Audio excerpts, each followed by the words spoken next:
It's a loan that's built for investors to scale their portfolios, long-term investments. They're not going to be flipping these homes and getting in and out of them quickly. It's not a good product for that. They're going to be into them more long-term, and it gives you the ability to scale that portfolio and not worry about hitting that debt to income service ceiling.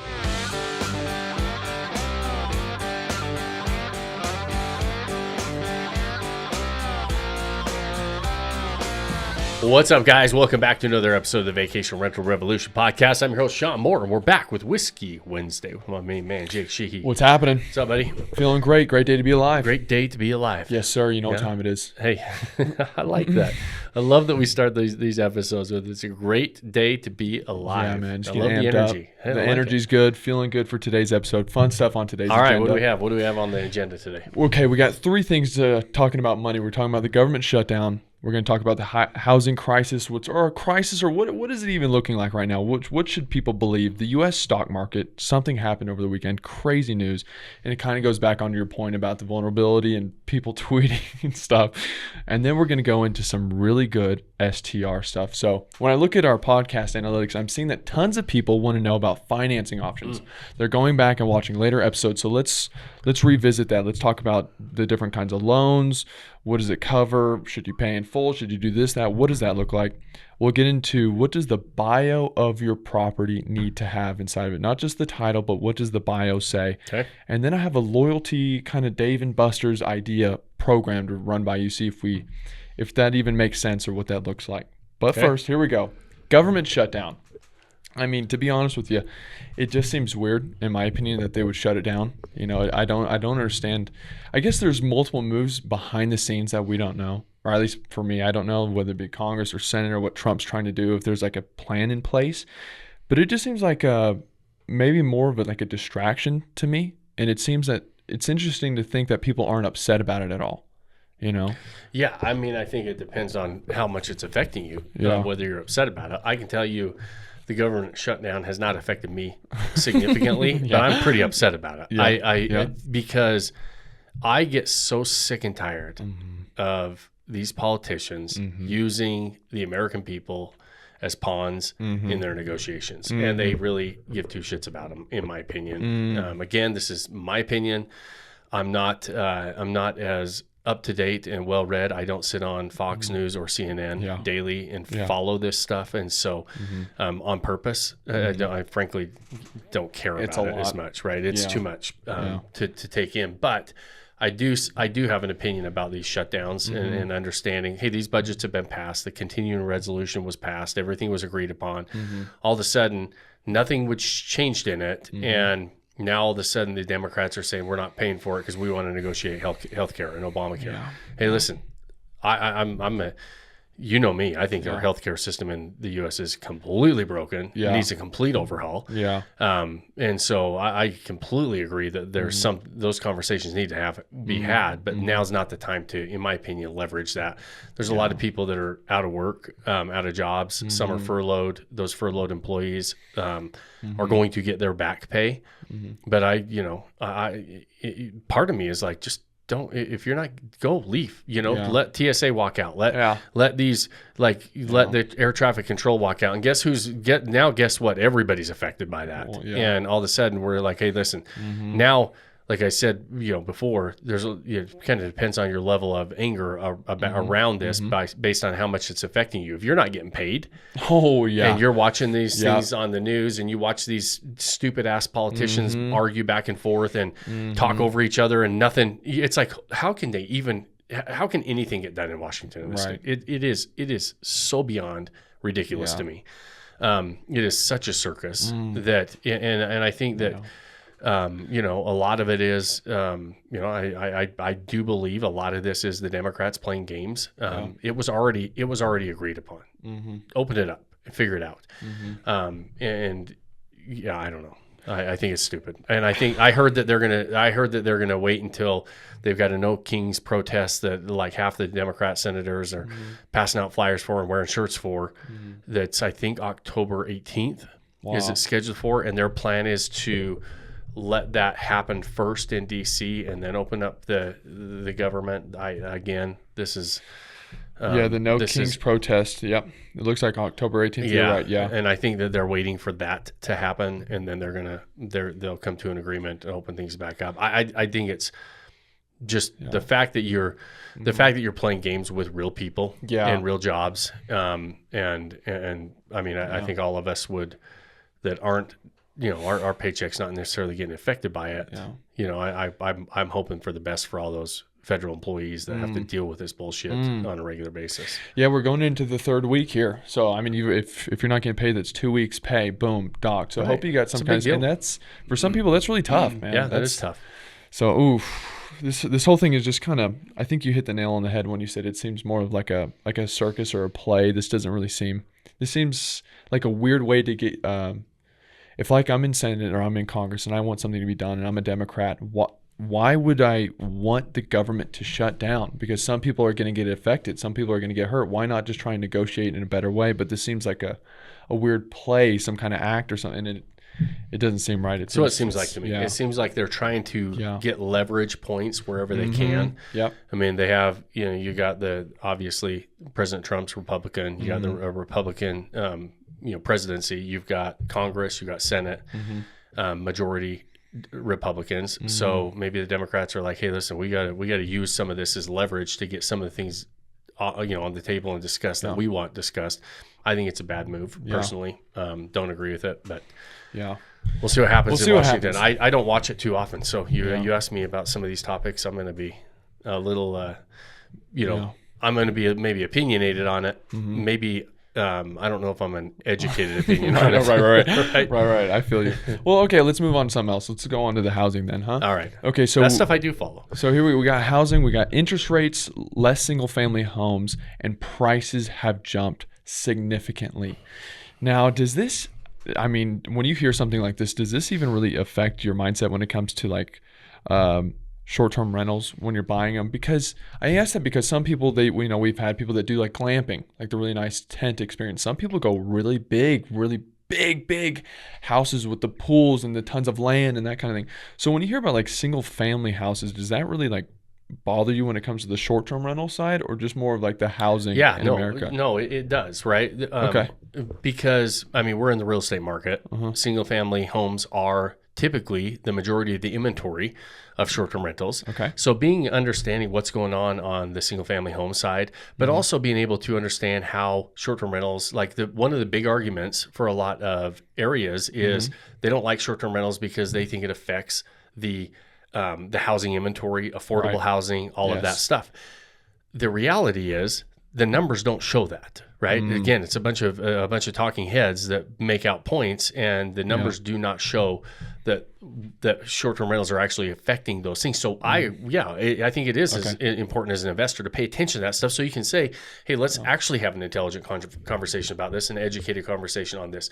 Right now, we're in a stage where I think the housing starts, if you pull it up, the housing starts or the permits that are pulled the lowest since May, I think, of 2020. And we've been under an inventory pinch for a long time on the single family home side. There was in the 70s. So when it comes to affordable housing, right, in the 70s, we were building almost 500,000 single family homes under 1,400 square feet a year. Today, we build 50,000 homes under 1,400 square feet a year. 10 times less. Those are starter homes. Nobody's building starter homes anymore. Has nothing to do with us short-term renting our homes in these areas or not. It has to do with the builders aren't building those homes anymore. So the existing inventory is there for starter homes. Most of those have appreciated significantly. They're built up areas, all those different things. And so there's just not a lot of inventory when it comes to affordable housing. Now, when it comes to regular, just home starts, a lot of these builders are sitting on a decent amount of inventory. This sells, they're hoping for the interest rates to spur the buyers off the fence and go get in the market and start buying up these homes. And they started anticipating that, and they were building, not a lot, but they were building more than they're building today. And they're sitting on some inventory. And so they're saying, hey, listen, we're gonna stop building. You know, we're gonna stop putting, building inventory. We're gonna wait for these things to kind of this market that's fairly soft. We don't want to sit on this inventory, so we're just not gonna build anymore. It just exacerbates the problem, which we've had since the Great Recession. Is we were building. I don't know if you I've seen the graphs. I don't know exactly what the numbers are, but we were building a lot of homes in the mid 2000s. Then we hit that crash of 2008, and home starts dropped significantly. There you go. I mean, that's a crazy. We were building 2.2 million homes. That was oversupply, right? So real estate is a supply and demand issue, right? So you need to post this on when you edit these on YouTube, right? So people can see this chart. The real estate is always a supply and demand, and we built a lot of supply. We had lenders that were letting people get into mortgages that they couldn't afford. They were over lending on properties. So we had supply was way up, demand wasn't quite there. We were allowing people to buy homes that they couldn't afford, and then all of a sudden we realized, oh man, we're way oversupplied in these markets. It dropped significantly. Dropped all the way down to a low. It looks like in about 2008 or 9 of housing starts, it was about 500,000, from 2.2 million to 500,000. Dude, that's so crazy. Wow. And then we climbed all the way till it looks like right around that 2020. You can see the COVID drop right there. Yeah. But we were all the way up to about 1.6 million homes. We've been somewhere around 1.3 for the last few years, kind of up and down 1.3. It's dropped significantly because these builders are saying, hey, well, listen, right now, the market's not buying all these homes up, and which home sales are down as far as overall year over year. Home sales are down, but there's still a supply and demand gap, and so it's going to make these because in that same sentence you said home prices are going up. Yeah, they are. Yeah. So home prices are going up. They hit an all-time high. Let's see, the nation, particularly the West. Prices hit all-time highs in the first half of 2025, driven by a long-term undersupply of homes. The annual rate of appreciation has been decelerating, has been slowing down, and so our annual rate of appreciation is going up. So you've got all these things, and you see these headlines. You're like, oh, appreciation is dropping from 3%, it's dropped down to 2%, and so it dropped in half, and so you had a 50% reduction in appreciation year over year. All those things are actually true. Housing starts are down, home sales year over year are down. Prices keep hitting all-time highs because that supply and demand gap, there's still more demand than there is supply. And it's going to be worse if all these builders, if new home, the new home starts and permits being pulled are dropping 10 or 11, 12% year over year. And so we're going from completion rate for the housing segment search 6.7%. Let's see, where's it show me that? Not mortgage rates. Does it show you what percentage decline we had in building permits being pulled? The point of it is, if it's dropping significantly, I think it was somewhere around they fell around 8 to 10%. So if that's the case, but that one's showing 3%. So let's just stay there. So it drops 3% off of 1.3 million. You end up you're dropping somewhere close to 1 million homes instead of 1.3, or we lose 800 homes being built. What's going to happen is a year from now, we're going to feel the effects of that inventory squeeze again. What happens when inventory squeeze, rates are possibly down by then, and demand surges? All of a sudden, home prices are going to skyrocket again, right? And so they're already going up in an environment like this. And we're still seeing positive appreciation. We're hitting all-time sales prices. That says, in first half of 2025, we're hitting all-time highs in many markets across the country, and even in this environment. So now the builders are saying, we're going to slow down building. What if rates do come down? What if we have a couple rate decreases over the next, let's say year, right? By mid 2026, all these homes that didn't get permits pulled right now, didn't hit the market because nobody built them. And a year from now, we're saying, all these consumers are saying, listen, I kind of like these rates now. I kind of like where things are at. And housing is out there. The issue becomes there's nothing to sell them. Their inventory is worse than it is today. And so all of a sudden you have a demand spike, a supply decline. So what does that do to prices? Skyrocket. Boom. So you have to watch that stuff. Absolutely. And so it's one of the reasons why I still like my money in real estate right now. Yeah. That's because the value of those assets looks to be like it's going to be going up. Yeah. And it looks like, it's lining up some of these things. And that's why it's important to watch all these things. Again, my opinion, watching these different things, thinking, okay, let's fast forward. How does this affect 6 months from now, a year from now? What does that do to different things? Well, inventory wise is the only other, the builders are building less. They're not building us out of our supply demand gap as it is. We almost have zero. You have such a low number of trade up buyers putting homes on the market because of where rates are at. There's a lot of buyers that normally would move up buyers, right? Where you're saying, hey, listen, I bought my starter home. I'm doing well. I've had it for 3 or 4 years. I've had an extra kid or two. I need an extra bedroom or two, and so I'm gonna sell this home and I'm gonna trade up. Right. What a lot of trade up buyers have been doing over the past couple of years is they're looking at their mortgage and saying, I kind of like this 3% rate. Don't really want to jump to a 7% rate or 6% rate and double my rate. So I'm gonna opt for a remodel. I'm gonna opt for an addition on my home. Might pull a home equity line out. I've got some good equity in this home, and so those homes are not hitting the market either. So my point is, I'm saying, so you got builders not building, you got move up buyers not putting the homes on the market. That's why these inventory levels in a lot of these markets, even though they're going up, and the builders have a little bit more inventory on their books and they're holding that inventory for longer, it's still a gap in most of these areas versus the demand, and the demand is pretty lackluster at the to be nice about it right now, right? The demand is, it's not like buyers are flocking to these markets.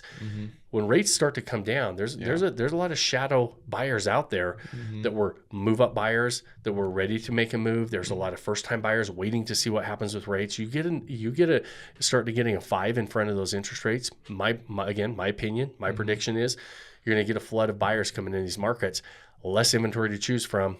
Then now all of a sudden you're competing on every offer. You're getting multiple offers again, and we have one of those scenarios where prices just skyrocket. Wow. Okay, that was gonna be my question about what rate do you think it's gonna have to get to see that flux? I think it gets in the 5s. Something in the 5s? Yeah, something in the 5s. I think that you start getting a 5 in front of it. Anywhere 5.5 would be awesome if it was low 5s. But I think as soon as you start getting the 5 in front of those that interest rate, you're gonna get buyers more interested in making a move. I think it's just a mental move too. It doesn't make that big of a difference from where they're at now to high 5s. Right. But I think it's a mentally saying, I feel a little more comfortable here. Yeah. That makes sense, especially about the move up buyers. I didn't even think about them. I just thought about people who want to start their families or get their first home, but that makes total sense. The people that are already in those homes, they're not going out of them. Wow.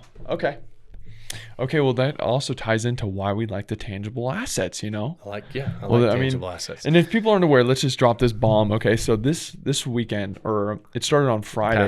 This past weekend, Friday, Trump's made an announcement that he's going to put 100% tariff on Chinese rare earth materials, meaning everything that goes into our smartphone, into our cars, into radios, into laptops, and all kinds of things, 100% tariff. And so the stock market dropped $1.65 trillion over the weekend. The S&P 500, the NASDAQ, everything tanked, baby. Look at any charts. It's pretty wild, and it's slowly, creeping back up. But it's interesting when Trump just threatens this, the stock market can drop radically. And then I believe today or Sunday, he said, don't worry about China, it'll be fine. And it slowly started to make its way back up. And this time Monday he says, don't worry about China. Everything's going to be fine. It's going to be fine, and regained about 50% of the losses in a day. I mean, and so I don't. It's exactly it. I don't know, but God bless all of you who invest in stocks and everything else and crypto and can handle the swings of. I would be so frustrated that if I had my bulk of my assets in a vehicle that was affected by a tweet or a comment, and it's affected that much. I mean, these markets are so much traded on emotion. I know. And the fact that he can swing markets the way he does, that doesn't happen with real estate and tangible assets. It just doesn't. They're not liquid like that. You can't just sell them because he says that. Right. Or you don't like a comment, or you do like a comment. You can't hurry and buy them. Right. And so they're more they're a more stable asset, and I like the fact that I can touch and feel it personally. But yeah, man, these stock drops, the crypto drops from comments and tweets and just different things like that. And then, then that can happen Friday. Hey, I don't like what China's doing. I'm dropping 100% tariff on all these things. Boom, crashes down. On Monday, he says, man, that's not what I wanted to happen. So, hey, guys, listen, China's going to be fine. It'll be okay. It did literally no other explanation. Yeah. Don't worry about China. Don't worry about it. It's going to be fine. Boom, shoots back up like 50% of the, I think the chart I saw looked like around a 50% gain back on Monday. Maybe that just looking at just eyeballing it, that might be like a, I don't know, 35, 40% back in action from the losses on. That's mean, crazy. it's just interesting. I mean, I believe he didn't even. I believe I should probably check this, but I believe he didn't even put the 100% tariffs. He didn't put an executive order or anything on it. No. He just posted on like True Social. He was talking about it in a month or so. Yeah. and so it just tanks. So I think it was in next month he was going to say we're going to do that. I think the part that when you're talking about the tangible assets that really like sticks with me, that makes the most amount of sense, is when you said that I like to be able to walk onto the land and say, like, I own this land. Like this is my parcel. This is my acreage. This is my home. Like that makes total sense to me, rather than something that like I'm just doing on my iPhone. That's that I'm just trying to ride this wave. And it seems really interesting that, like, man, well, how do you know when to buy and sell the stocks, Like, how do you got to be really tuned in, right? Or you just let it ride. I guess you just let it ride. Let it ride. I mean, you're going to make, it's going to drop, it's going to come back, it's going to do this thing over time. I mean, I think you still have to look at it as a long-term play, personally. Man, can you imagine? Like, I mean, he probably, a good day trader probably makes a lot of money with a guy like Trump who moves the market as much as he does. But you got to know what you're doing. I'm sure there's guys that make, they'll love it. That make, that's not me. I don't understand that. I don't. That seems very stressful, man. That seems very stressful for me. So watching it. All right, so let's go into some STR stuff. That was enough of our like trending things. Here's our STR stuff. So we talked about financing options. A lot of people were going back and listening to these episodes.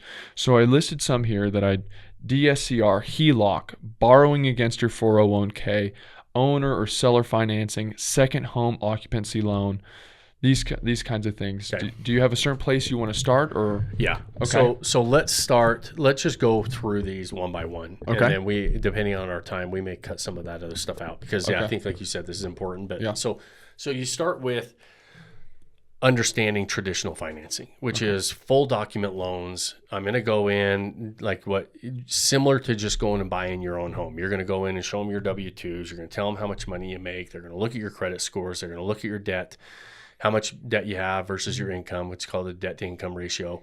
They're going to calculate all that stuff. And they're going to say, hey, Jake, you qualify for this amount based on all the financial information you provided me.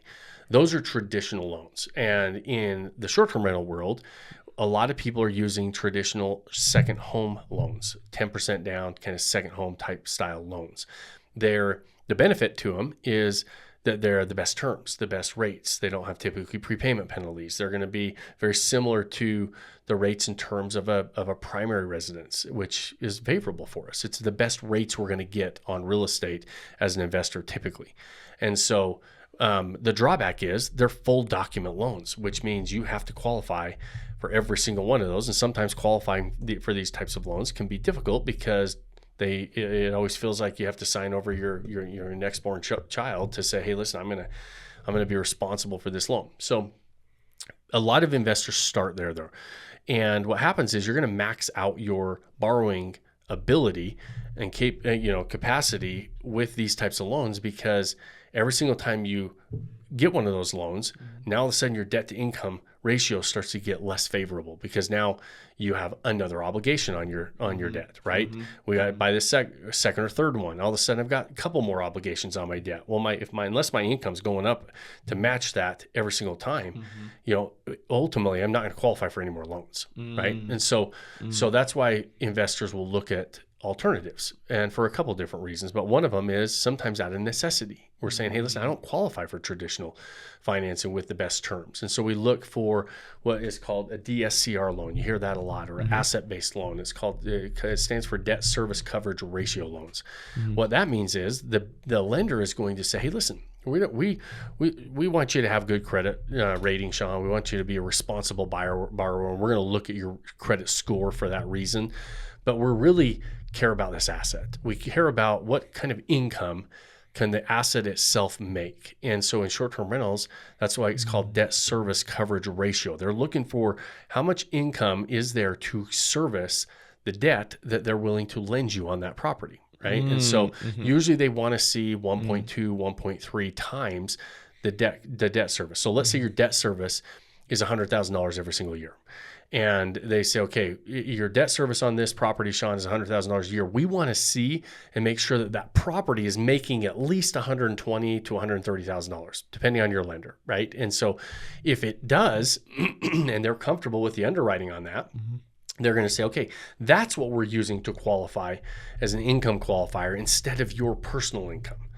And so as an investor, they don't even look at my personal income. They just look and say, hey, listen, we're going to lend to this LLC. We're going to lend against this property, and we want you to sign personally for it. I don't know any of them at this stage that I found that don't have you actually sign as a personal guarantor on that loan as well. But they don't care about my ability to repay because they're looking at the property as an ability to repay. They look at my credit score because they're going to say, if you've got a pretty high credit score, chances are you're going to care that property is making sure that we're getting paid too, right? And so in that scenario, though, that's the benefit, is I don't have to use my own income to qualify. The drawback is you're going to put more money down. You're going to put 25% down on most of these loans, and you're going to have a higher interest rate. And most of them have a prepayment penalty. So you can't refinance or sell it within 3 to 5 years because you're going to pay, if you do, you're going to have a penalty, which is going to be a big chunk of, or it's going to be points, right? 3, 4, 5 points of this, like, which is a percentage point of the sales price goes to the lender if you exit out of that loan sooner than you're supposed to. Okay. So a couple drawbacks, right?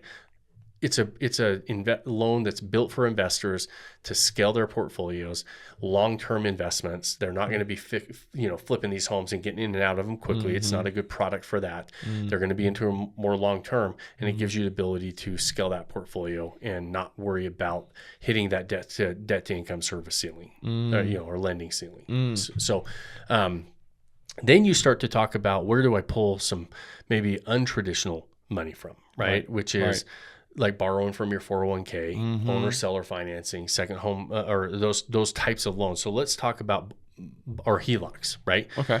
A lot of people will use a HELOC for a purchase, and they'll say, hey, listen, I have these assets, a home equity line of credit I can pull on. I've got $1 million property that I own $200,000 on. This is your personal property where you and your family already live. Yeah, there are some investor second home HELOCs, nowhere near as common as a HELOC on your primary residence. So a lot of people own their primary residence free and clear. Almost 30% of people in the U.S. own their primary residence free and clear. So there's the ability to tap into that. But there's a lot of people who have a lot of equity. They might not own it free and clear, but they might own $1 million home and have a $200,000 or $300,000 mortgage because they've been there for a while. And so there's that $600,000-$700,000 that you can go tap into, go buy a property with. The problem with HELOCs that gets a lot of people in an issue is a lot of times they will combine a HELOC with the other loans. So essentially you're using maybe a DSCR loan, and then you go tap into your HELOC for that 25% down payment or the furnishings and setup costs and everything else. All of that is okay. However, when you do that, you're 100% financing a property, right? Because that HELOC has debt service tied to it. It has a payment tied to it. It's usually a variable rate loan, and it goes up and down based on where interest rates are at and everything else. So there's an obligation there. And now when you're underwriting that deal, it's got to be able to cover the regular debt service, the HELOC debt service, which is 100% financed. So it's a very over leveraged type of a property. And maybe you even have furnishings and setup costs in there on a HELOC. And all of a sudden that property, you're asking that property to do a lot to pay all that debt service. And so you really, and Can it happen? Yes. Does it happen? All the time. But you have to be very diligent about understanding what you're doing in those types of scenarios, because you're over leveraging a lot of times with a HELOC. Sometimes people just use a HELOC to buy a property. You might have $1 million HELOC and you're like, hey, listen, that property's $500,000. I'm just going to go buy it with my HELOC. Again, you're using 100% of that money to your HELOC money to go buy that property. It's 100% financed property. So when we talk about leveraging or over leveraging properties, sometimes I see it most often when people use their HELOCs to purchase properties is it's a scenario where you can over leverage at times. And we don't, a lot of times they don't think about that because they're like, well, I've got this money sitting here. I want to use it, but you're borrowing it and you have debt service tied to it. And so you need to make sure that property is not over leveraged, can handle all of that extra debt service. And then skill set as far as owner seller financing is we don't talk about this enough probably. Lots of people talk about buying property with other people's money and seller financing and creative financing subject to wrap deals, lease options, all those different things. Amazing skill sets to learn, and every investor should have those skill sets and understand those types of deals in your back pocket as far as being educated on them, because when you're negotiating on a deal, it's always preferable to, if I can, take over a loan that's at 3%, then go get a new one at 7%, or have a seller finance, carry the contract for me at very favorable terms. And there's, the sky is the limit on how you can negotiate these deals, how you can structure them based on a win-win for the seller, for you. There's a lot of sellers that are like, man, I don't want this big lump sum of money because I don't want a big capital gains bill right now. And so they're willing to let you pay on installments, carry the note for a certain period of time, at very reasonable interest rates many times.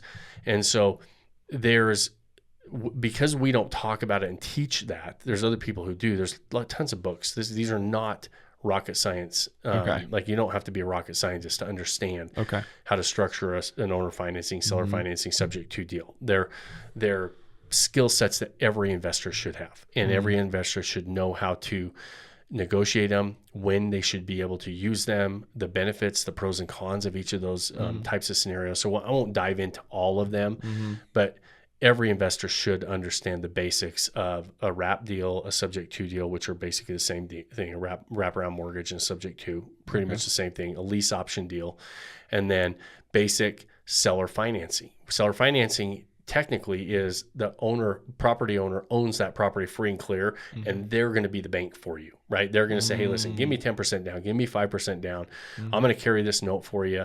We're going to amortize it over 30 years, like a typical seller financing deal that we've done. I'll give them X amount for a down payment, negotiate an interest rate. Hey, we're going to have you carry this contract for us for 5%, whatever, 6%, 3%, 4%, whatever it is. We negotiate an interest rate we're going to amortize it over 30 years, but we're going to pay you off within 10 years. We're going to have a balloon payment in 10. So we can't just pay you over a 30-year period. Our payment is going to reflect a 30-year amortization, but we have to pay you before that 10-year mark. Maybe it's a 5-year mark, whatever. We're going to have a balloon payment at some point. So that would be a typical seller financing deal. Give them some down payment money. We own the home. We're going to close on it. They become the bank. They hold the note, and they're in a first lien position, just like any other mortgage would be. They're going to basically give us a mortgage on that, and then we give them that, where we'll execute, a signed deed of trust, and they hold that. Okay, I got some questions for you. The first one was, since it's fresh on my mind here, that seems really risky for the seller, no? Like, you would have to, if someone came to me and said, I want to buy your home and let's plan all this out, but I got to be the bank, that seems really risky for me, seller financing, if I'm the guy that owns a home, right? Or some people actually aren't that nervous about it. Is that not like a really risky thing? So is it risky that they would rent you the house? It just seems weird that they would, like, you would give me a down payment for the house, right? And then then I give it to you. So let's say you own a home. Okay. And you're saying, hey, listen, I wouldn't mind some monthly income from this property instead of one big lump sum. And I'm going to decide to rent it out. And I'm gonna rent it out for $1,800 a month. And you're willing to let somebody else move in your house, go in, give you $1,800 a month to live there, and maybe, like, what part are you worried about as being risky? That they're going to trash your house, that they're going to not make their payments? That one. Okay. Not make the payment. Okay, so in a lease situation, what you have to do, you have to evict somebody because there's times where they don't make the payment. Right. You have to evict them. An eviction is easier and faster in most areas than a foreclosure.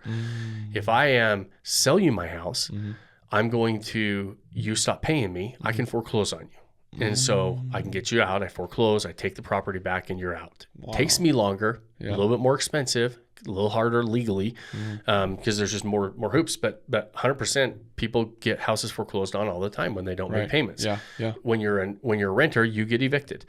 So the benefit for me of carrying a contract versus not carrying the contract is I'm going to require a down payment as well. So when you lease the house to you, I'm usually maybe first and last month's rent, right? And you're going to give me, you're going to give me your lease up in maybe an extra your 2 months rent, basically as a security deposit, right? It's not right. When I sell you the house, I'm going to ask for 10% down. I'm going to ask for maybe 15, 20% down. Who knows what it is, 5%. Okay. I'm going to get a big lump sum. So you're pretty committed, right? Let's say it's $1 million house and I ask for 10%, which is on the low side of what I would ask for if I was the seller. I'm going to get $100,000. You're going to be making me payments all this time. You stop making me payments, you're going to lose your $100,000. I get to keep the $100,000.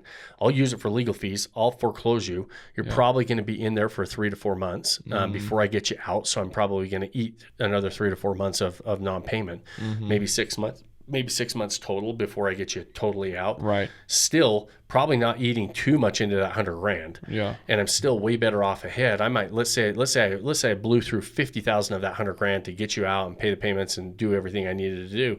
I have $50,000 still in my pocket and I go resell it again. I require somebody else to give me another $100,000. I'll go resell it to somebody else, still make my monthly income. And so there's the risk is, what is the worst case scenario that I have to get somebody out? Am I okay with that? And if I'm not okay with that, charge more down payment and or don't do the deal. Yeah. But understanding that those can be very, like, there's a lot of sellers that want that. There's a lot of retired sellers that own homes and they're saying, hey, listen, I don't really need $1 million in my bank account right now. I don't know what I'm going to do with it. I'd rather take $100,000. I'd rather take this asset or this money, basically this equity that I've got in this $1 million home, rent the $1 million home out for X amount. I'm probably getting a 6-7% return on that that money that by being the loan, the banker, and going and put it in a money market account. Maybe you're getting 4%. You're like, man, I'm doing better. I don't have a big capital gains bill right now. I can kind of defer all that stuff, and so there's a lot of benefits to a seller for those. Like we always think that seller financing and that sellers wouldn't want to do it. There's a lot of benefits, and there's a lot of sellers that would prefer to do that than take one big lump sum. Interesting. That's really interesting. Okay. There's some sellers, and there's like hard money lenders do this all the time. It's called lend to own, where they basically they're hoping you default. They're lending the money, hoping that they get to resell that property or that asset a couple different times, right? Yeah, that makes sense. Yeah, they pull it back, they foreclose on you, they pull it back, they resell it. They, and sometimes they'll do it on purpose for anybody that will give them that down payment money because they know they're going to be net ahead. They're like, hey, let's collect 2 or 3 different down payments. Maybe carry a contract for people that aren't quite qualified and they know this. I don't agree with it at all. I wouldn't do this. I think it's unethical. But they actually give the seller financing to somebody they know is probably going to default based on their credit situation, based on the how much money they make or whatever else. Yeah. But that person was willing to give them 20% down, 15% down because they were so excited about that house. And they're like, hey, listen, they're just waiting for those payments to miss so they can foreclose and then go resell it to somebody else. There are people who it's called lend to own. There's just those sharks out there. It's very common in the hard money world. Wow. Yeah. Okay, that makes sense. When that scenario, the seller financing scenario, that would only work if that person fully owns that property, because you would want the full lump sum if you had to pay off your loan to go then also take some of that money and go buy a new house, right? Right. Like if I owed $400,000, but I'm asking you a down payment of $100,000, then that doesn't work out for me. I have to get the whole chunk lump sum. So seller financing only works if you own the home or fully paid off, right? Yes. Well, no, not always. Okay. Like really, and this is where it's important for investors to go read up on these strategies a little bit because you can combine them. Yes. True seller financing, the scenario I just told you, like they own the home free and clear and they're like, what do I do with this? But let's say somebody has significant equity And they're like, hey, and they're willing to go into a second lien position. They're like, hey, listen, you take over, we'll do a wrap or a subject to deal. And let's say I own $1 million home and I only have a $400,000 mortgage. If I'm going to try to get my equity out and do seller financing, I've got $600,000 of equity sitting there. It's like, hey, listen, I'll let you take over the payments on the $400,000 mortgage. That's going to remain in first position. I'll go in a second position and lend you and carry that other $600,000, or maybe I'll say I'll carry $500,000, and you have to give me an extra $50,000 down for me to carry the rest of that. So you combine the two strategies. Wow. So you have a first note and a second loan from the seller. And so, there's multiple ways to do it, and sometimes you're combining strategies. Wow. That's interesting. Okay, let's get into some of these questions I have. Okay, so we talked about you said about like when you go to the bank for the DSCR loan, they're going to look at your debt, what you have, and your income potential. And say you're 2 properties in. Yep. And so now you have it seems like a lot of debt. You're paying off these 2 properties and you have your own main residence. Is it more likely that the bank is going to say, well, no, we're not going to give you that loan for that third one, you got too much debt? Or would they do that, but it's not smart of you to do that because you have too much debt? Well, it's all what's covering the debt. Yes, the answer is yes. The bank's going to, on a traditional loan, they're going to look at it and say, no. Hey, based on your income, you have a lot of debt here. I don't like the ratio, your debt to income ratio, so no, we're not going to give you that loan. Right. Sometimes though, now keep in mind, some property 2 and 3, not your primary residence, but your other properties are investment properties. Right. The goal of investment properties is to make money, right? And so after you start filing taxes, you're a year in, 2 years in, and you're filing taxes, and this property is servicing the debt and making you positive income, and you're paying taxes on all that extra income. That wipes out, right? So they're saying, hey, listen, now we've got that extra income, which is covering that debt service plus a little bit extra. And so the bank's going to be liking that, right? So it depends on the situation. If you just got 3 properties that you're just paying for, probably property number 4 is not the best option. Okay. All right. Makes sense. Okay. Going to the next one. You mentioned they would do the underwriting, right? Like if they being the bank. Being the bank. Yep. But do they, I have no idea. Do they do, our underwriting, I guess, would be different than theirs. Is there a certain kind of underwriting that they do differently than what we do? And if so, what does that look like? Almost all of them go on AirDNA and go into the Rentalizer. Banks does. Wow. So they go on AirDNA, they go into Rentalizer, they plug it in, and they look and see what revenue projection AirDNA is making on Rentalizer. Now, good and bad, because it's not always accurate. Okay. And so a lot of times we know that we're going to be stricter on our underwriting, and we're going to be a lot more conservative on our underwriting than what Rentalizer is probably going to show us many times. And like, we're going to be more accurate, I should say. There's times where Rentalizer shows way too low too, not just too high, but a lot of times it shows too high.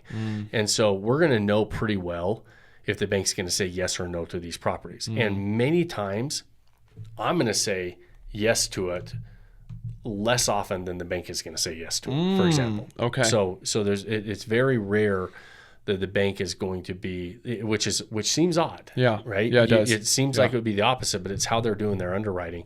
I've actually been flown out to a couple different banks, spoken to their underwriting department, showing them how we underwrite, because they realize that in certain markets, in certain things that they're looking at, they're being a little bit too lenient on, and a little too aggressive on the numbers that they're allowing or saying that these properties are going to make. Interesting. Okay, next question here. What kind of bank should these people go to? Is this a credit union bank? Do you go to the big Chase, JP Morgan? Where do you go to get these kinds of loans? Look them up. I mean, and there's a lot of local community lenders that do community. We've been seeing more and more DSCR loans from credit unions, local credit unions. These are portfolio based loans, right? And so traditional financing is usually going Fannie and Freddie guidelines, which are pretty much mirror each other at this stage. And so traditional second home loans are going to have very similar terms, rates, qualification standards, like what you have to, what boxes you have to check, and T's to cross and I's to dot, right? And so they're going to be very similar. DSCR loans are different. They're because they're portfolio based loans. There's not just a standard out there. So I always suggest people go pick a half a dozen of them. Google search them. Look for some of your local banks that are going to do it. Look for some of the lenders that are advertising DSCR loans for short-term rentals, because there are a lot of DSCR lenders that only allow or only DSCR on long-term rents, because long-term rentals are actually easier to underwrite. And so, but you want to make sure that there's DSCR lenders for short-term rentals, and there's a number of them out there now. Okay. And you want to look at their terms, rates, deals, what they require, all those different things, because they are different across the board. Interesting. Now, when I get a loan, it'll cover the cost of like renovations, design, the photography, all that kind of stuff, right? Or is that just for the property? No, it's just for the property. Just for the property. Yeah, so the DSCR lender is only going to lend you for the property. There are a couple programs that I've seen that will allow for like a rehab, or for like construction and rehab costs. If you're going to be doing some really big CapEx expenses, rare though. And so the majority of the time they're looking at property purchase. But when you have to go in on the back end, and this is true with all of these loans, it's one of the drawbacks I say about short-term rentals, but it's also one of the biggest advantages we have if we're willing to do it correctly, is that it's fairly capital intensive on the front end, because those costs are hard you have to pay for those, right? I got to pay for furnishings. I got to pay for artwork. I got to pay for that, create that immersive, unique experience. This is where HELOCs come in a lot. This is where credit cards come in a lot. But again, you're paying for it on the front end. Yeah. Okay, now I think this is my last question here. I think it's probably a dumb question, but I'm just going to go for it just in case. Say I'm a high income earner. I'm doing great. I got a lot of money in the bank saved up. Why wouldn't I just pay for the property in full instead of getting the DSCR loan or any of these other loans? Why would it be smarter? I guess the question is, would it be smarter of me to get the loan and have the monthly payment instead of paying in full? Or should I just go full on and just go buy the whole thing? The biggest reason is the power of leverage in real estate. And so what I mean by that is, if I buy a $500,000 property, I put $100,000 down, and I've got $100,000 of my own money. Let's say I had all $500,000 in the bank and I could have paid cash for it. Let's just take my typical scenario, the four main scenarios of where you make your money: cash flow, note pay down, appreciation, and depreciation, right? So cash flow. Let's say this property is cash flowing $5,000 a year. Or so let's say, let me back that out. If it's cash flowing $5,000 a year, that's with debt service. So in the scenario that I put $100,000 down, a $500,000 asset, it cash flows $5,000. I made a 5% return on that money based on after it paid management fees, debt service, and everything else, right? And so debt service on that amount of money, do a $400,000 loan at 7%. See what that is. I think your debt service is going to be around $30,000 a year, ish. Might be a little higher than that. Let's see here. Debt service, 30 year, yeah. So $2,600 a month. So what's $2,661 a month? What is that? And that's just principal and interest. But just so I can show this in my head as if I paid cash for it as well. Let's see here. Oh wow. Okay. No, 6 times 12. I got you. Man, I wish I could be able to do math like that in my head. So let me just keep going with my example. $100,000 down. So $32,000 a year is your debt service. So let's say after debt service and everything else, I make $5,000 cash flow. Great, right? And so I made a 5% return on my money. That $31,000 on or $32,000 plus the $5,000. So let's say $37,000. Do $37,000 divided by $500,000. $37,000 divided by what was it? By 500,000. 1, 2, 3. do this. So it's a 7.4% return, right? If I pay cash. Okay. So let's just assume that debt service is removed. So that debt service, instead of paying a loan, it's coming back to me. So the one scenario, I made 5% on my money. If I paid cash, I made 7.4%. So I beat it when it comes to that, right? That I beat my return if I paid cash. But there's other things that we have to really consider with real estate. Okay. And the next one, let's say, is appreciation. And this is where I'll make the point is with leverage, let's say that property went up by 5% a year. Average appreciation across the U.S. in the last 40 years is 5% appreciation. So let's just assume 5%. Mm-hmm. My $100,000 went up by my $500,000 property went up 5%. So that went to $525,000. So I just made a return of 25% on my $100,000 because I leveraged it, right? I see. And so I made 5% return cash flow wise, 25% return appreciation wise. So I made a 30% return on my $100,000 from cash flow and appreciation every single year. Boom. We just keep going, right? So let's just take those two to make the point. My other scenario, I paid cash. I paid $500,000 and I made 7.4%. And then I made 5%. That property went up by 5%. So I made $25,000 there. So I only made 12.4% now. You follow me instead of 30%. I'm following you. Because I only made that 5% is just an even 5% on my $500,000. It went up $25,000.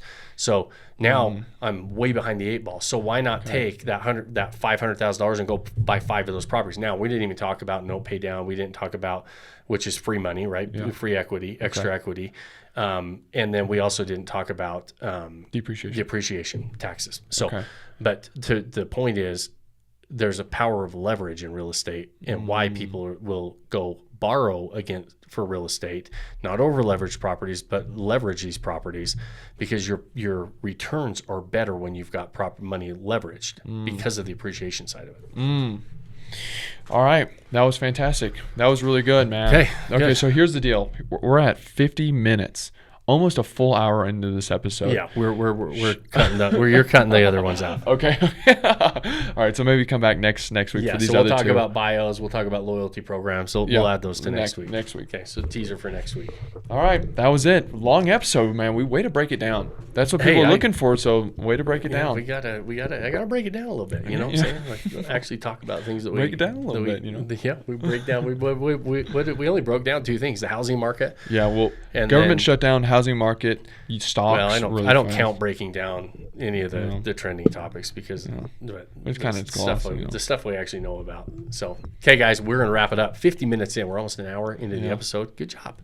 Yeah, good job. Way to stick with us. We appreciate you spending your time with us. We know it's valuable. I hope you got some value out of those conversations and breaking some of that stuff down. If you know somebody else that would like to be a part of these conversations, share the show. Those things help us a lot, and we very much appreciate it. If you have more than 30 seconds, like it or review it on whatever platform you're watching or listening on. And the final, most important thing I ask you at the end of every episode, pick that one thing you can do today to start building that life you don't want to take a vacation from. Cheers, my friends. Cheers, buddy. Cheers. Thanks for joining us on this episode of the Vacation Rental Revolution podcast. Share this with other people you think need to hear about it. And don't forget to subscribe and leave us a review. Hey Grace, is there a website? Yes! For more amazing content and expert advice, visit Vodyssey.com. Thanks for listening, and we'll see you on the next episode.